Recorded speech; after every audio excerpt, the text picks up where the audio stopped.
Thanks for tuning in to the Auto Insider, where you come to find out what's new, what's hot, and what's not in the automotive industry. This week, we're reviewing this 2022 Mitsubishi Outlander. And this is a mid-size SUV. It has 3 rows of seats. But let's see how it does in this gravel pit. And is that third row even really there? It's described as a compact SUV, but for 2022, this Outlander actually has a third row seat. I say that and I slow down that piece because there is a seating pad and a backrest and some headrest behind the second row of seats, but I would hardly call it a third row of seats. It's there, so they got it marketed that way, advertising it that way, so it has a third row. If you just absolutely have to have an emergency place to put 2 additional passengers in a small or mid-size SUV, then okay, it has it. If you are a family that needs a third row on a regular basis, this Outlander is probably not the vehicle for you. So if you got more than 2 kids, this is probably not the best small SUV for you. That said, there is a place for this Outlander. From the beginning, looking at it, it's a good looking vehicle. Mitsubishi spent a lot of time on design with their studio making this an attractive vehicle, all except for maybe the grille. Like everybody else, though, every car maker is trying to send out a message or make a name for itself with its grille and their approach. So they have done that. It's no mistaking it for any other vehicle coming down the road. It is an Outlander. And I just stick a pin in that, saying there's no mistaking it for anything else because of the drivetrain. Mitsubishi has partnered with Nissan, and they use the Nissan Rogue underpinnings. A lot of the features in this Outlander can be found and were originally in the Nissan Rogue.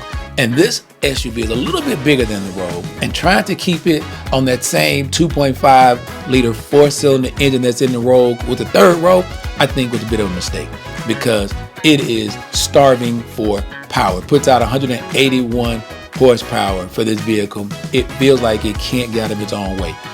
One other thing I don't necessarily like about it is it also has that CVT, that continually variable transmission, which means it's not a traditional transmission that we've come to know, 5-speed, 6-speed, 7-speed, 10-speed transmission.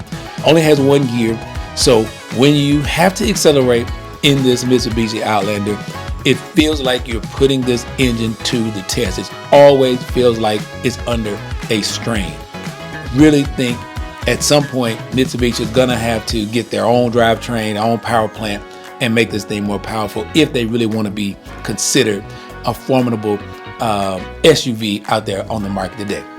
That's it for what I don't like about it. What I do like about it is when you get into the cabin of this Mitsubishi Outlander, you feel like you're riding in an upscale luxury SUV. Leather appointed seats, aniline headliner, two-tone dash on the interior. So you have this nice brown tone of what I had, and it's a gray metallic vehicle, but it's got this brown and black interior. So the two opposing colors play off of each other well.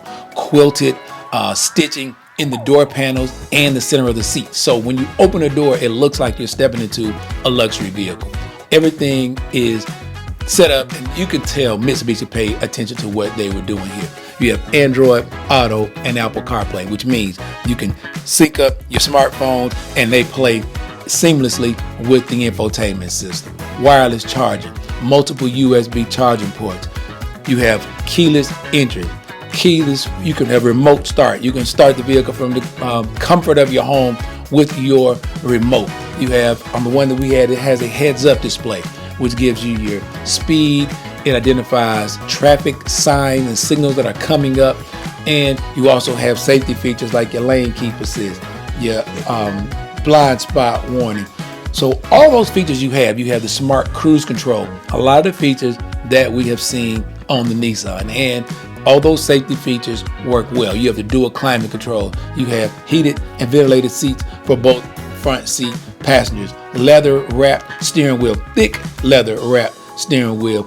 It's got the 40-20-40 split second row seats So if you have an SUV, which is why we buy crossovers and SUVs, a lot of people have found out that like this Mitsubishi Outlander is good for getting odd shaped packages and big things you need. If you're a homeowner, or if you're a young adult and you find yourself going out buying little pieces of furniture, you have to get groceries, all these kind of things, the cargo area in here is great for that.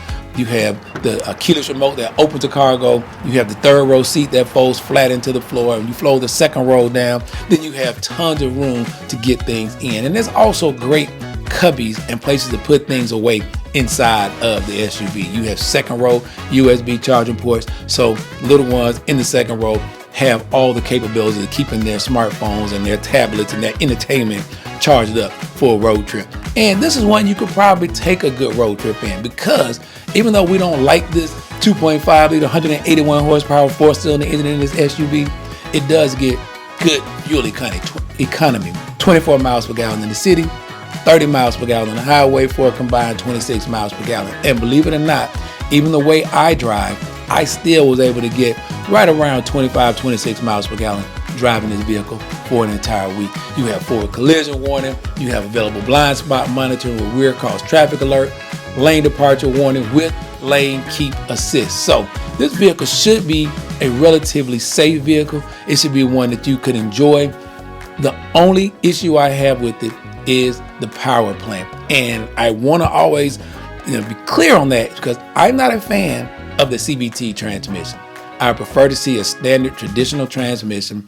A lot of people don't really care because you may not be as an aggressive a driver as I. You may not accelerate hard from a stop on a regular basis like I do. So I would always take my dislike for the CVT, put that over on the side, because I wouldn't say that necessarily says anything about the long-term reliability, dependability, and viability of the vehicle. It's just not something that I'm a fan of. Aside from that, this Mitsubishi Outlander is here to be seen. They're going to make a little bit of a noise in the mid-size SUV pool, but I don't think it's going to be taking home any awards. And Nissan, Hyundai, Kia, Honda, nobody has to worry about this Mitsubishi Outlander taking away any of their customers. There will be some people new to the SUV market, and this Outlander may be good for you. But I would say, if you look at this Mitsubishi Outlander compared to some of the other vehicles out there, and if you're looking at something like a Nissan Rogue, you really want to give this Outlander a nod, because it does have the availability of additional space for 2 more passengers behind that second row. The base price of this one that we tested was $33,745. We had the SEL Touring Package, which I would absolutely recommend. It comes with the heated steering wheel and the lights. Ours came out to $37,995. That's the 2022 Mitsubishi Outlander SEL all-wheel drive. And does it do well off-road? No, it doesn't. But it will do well in rain and light snowy conditions. Well, thanks for watching. That's all the time we have this week on the Auto Insider for this 2022 Mitsubishi Outlander. But for more of what's new, what's hot, and what's not, be sure to follow us on Facebook, Instagram, YouTube, and download the SoundCloud app and listen to all of our reviews in their entirety. And as far as whether or not this Outlander is hot or not, it's not hot, but it's not a bad deal if you're looking for a mid-size SUV. However, if you're looking for a 3-row SUV, even though they have one, this one is not one that I would recommend, even for the toddlers. Well, until next week, I'm Daryl Killian for the Auto Insider.